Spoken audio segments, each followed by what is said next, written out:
ജീവിതം മടുത്തു പോകുന്നു എന്ന് തോന്നുന്നുണ്ടെങ്കിൽ നിങ്ങൾ സൂറത്തുൽ ദുഹാ വായിക്കണം. മരുഭൂമിയിൽ തണലിട്ട് നിൽക്കുന്ന ഒറ്റ മരമാണ് സൂറത്തുൽ ദുഹാ.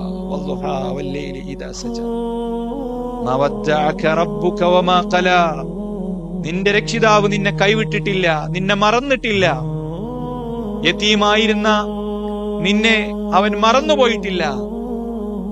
യതീമായിട്ടാണ് നിന്നെ മക്കയിൽ ഞാൻ കാണുന്നത്. നിനക്ക് ഞാൻ അനാഥത്വത്തിൽ നിന്ന് സനാഥത്വം നൽകിയെന്ന് അള്ളാഹു പറയുമ്പോ അതിന്റെ അർത്ഥം എന്താണെന്നറിയോ?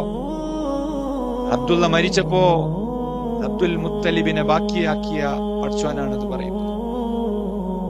അങ്ങനെ ആരെങ്കിലുമൊക്കെ നമുക്കുണ്ടാകും നമ്മുടെ കൈപിടിക്കാൻ. നമ്മുടെ വീണു പോകുമ്പോ വീഴാതെ താങ്ങി നിർത്താൻ റസൂലിന് അങ്ങനെയായിരുന്നു. പലപ്പോഴും വേച്ചു പോയിട്ടുണ്ട് മക്കയിൽ നബി. അവിടെയൊക്കെ അബ്ദുൽ മുത്തലിബിന്റെ കരങ്ങൾ ശക്തമായി പ്രവാചകനെ താങ്ങി നിർത്തിയിട്ടുണ്ട്. അതാണ് ആ പറഞ്ഞതിനർത്ഥം. യതീമായവനായി നിന്നെ ഞാൻ കണ്ടിട്ട് നിനക്ക് ഞാൻ സനാഥത്വം നൽകി. സ്വന്തം വാപ്പ മരിച്ച കുട്ടിയായിരുന്നു റസൂൽ സല്ലല്ലാഹു അലൈഹി വസല്ലം. ആ നബി സല്ലല്ലാഹു അലൈഹി വസല്ലമയ്ക്ക് വാപ്പ എന്ന വാതിലടഞ്ഞപ്പോ വല്യേപ്പ എന്ന വലിയ വാതിൽ തുറന്നു വെച്ചവനാണ് പടച്ച റബ്ബ്. ആണ് വാപ്പാന്റെ സ്ഥാനം. നബിക്ക് ആ യോഗമുണ്ടായിട്ടില്ല. അതുകൊണ്ടാണ്